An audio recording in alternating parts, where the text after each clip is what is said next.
তুই কি জানিস তোর জীবনের সবচেয়ে বড় শত্রু কে? না, সেটা সমাজ না, ব্যর্থতা না, পরিস্থিতিও না। তোর জীবনের সবচেয়ে বড় শত্রু হলো তুই নিজে, আর তোর ভেতরে লুকিয়ে থাকা অলসতা। অলসতা হলো এমন এক শত্রু যা ধীরে ধীরে তোর ব্রেন খেয়ে ফেলে। তুই হয়তো ভাবছিস আজ না কাল করব, কিন্তু কাল তো কখনোই আসে না। তুই যখন বুঝবি তখন তোর হাতে আফসোস ছাড়া কিছুই থাকবে না। অলসতা হলো এমন এক নেশা যা তোর চোখে স্বপ্ন দেখায়, কিন্তু তোর হাত পা বেঁধে রাখে। তুই চাস উঁচুতে উঠতে, কিন্তু অলসতা তোকে নিচে নামিয়ে আনে। অলসতা যেভাবে আসে, একটু ঘুম, একটু বিশ্রাম, একটু ফেসবুক, একটু টিকটক।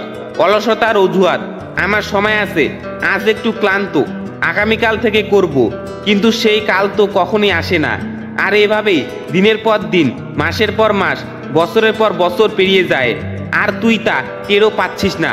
এভাবেই অলসতা তোর জীবনের মূল্যবান সময় কেড়ে নিচ্ছে।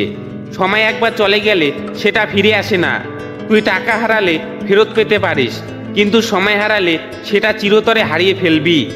একজন স্টুডেন্ট ঠিক করলো রাত 8টা থেকে পড়া শুরু করবে, কিন্তু সে 9টা থেকে পড়া শুরু করলো। তারপর অনলাইন ক্লাসের নামে সোশ্যাল মিডিয়ায় ঘন্টার পর ঘন্টা সময় নষ্ট করছে। এভাবেই দিন যায়, মাস যায়, বছর যায়, কিন্তু কাজ শূন্য। অলসতা কখনোই একসাথে জীবন নষ্ট করে না, এটা ছোট ছোট মিনিট চুরি করে। একদিন বুঝবি কয়েক বছর চুরি হয়ে গেছে। অলসতার ক্ষতি, পড়াশোনায় পিছিয়ে যাওয়া, পরীক্ষার সময় আফসোস করা, আর একটু আগে শুরু করলে পারতাম। চাকরির সুযোগ হারানো, নিজের উপর বিশ্বাস হারানো। যে ছাত্র আজকের কাজটা কালকের জন্য ফেলে রেখেছে, কাল সে দেখবে অন্যরা তার চেয়ে এগিয়ে গেছে। যে খেলোয়াড় প্র্যাকটিস বাদ দিয়ে ঘুমাচ্ছে, সে দেখবে অন্য কেউ তার ট্রফিটা তুলে নিয়েছে। একজন ছেলে সবসময় বলতো আমি একদিন বড় হব, কিন্তু প্রতিদিন সে ঘুমাতো, সময় নষ্ট করত। কয়েক বছর পর সে দেখে তার বন্ধুরা সবাই এগিয়ে গেছে, আর সে একই জায়গায় দাঁড়িয়ে আছে। সে তখন কাঁদছিল, বলছিল আমি যদি সময় মতো শুরু করতাম তাহলে আমিও পারতাম। অলসতা হলো সময় চোর, অলসতা হলো স্বপ্ন হত্যাকারী। অলসতা খুব চালাক, সে কখনো তোকে ভয় দেখায় না, বরং আরামের লোভ দেখিয়ে তোর মন জয় করে নেয়।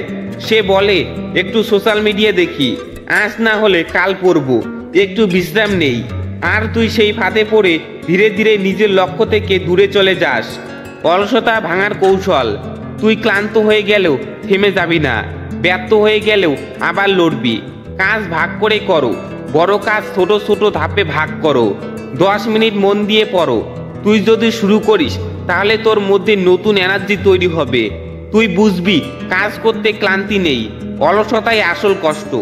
তুই যত কাজ করবি ততই তোর আত্মবিশ্বাস বাড়বে। তুই যত সময়কে গুরুত্ব দিবি ততই জীবন তোকে পুরস্কার দেবে। তোর ভবিষ্যৎ, তোর সাফল্য, তোর সম্মান সবকিছু আজ তোর সিদ্ধান্তের উপর নির্ভর করছে। তুই আজ চাইলে বদলে দিতে পারিস সবকিছু। তুই নিজেকে বল আমি আমার অলসতাকে আর জিততে দেব না, কারণ তোর ভিতরে আছে আগুন, তোর ভেতরে আছে সম্ভাবনা। শুধু দরকার প্রথম পদক্ষেপটা। আজ থেকেই শুরু কর, অলসতাকে হারা আর নিজের ভবিষ্যৎ গড়ে তোল।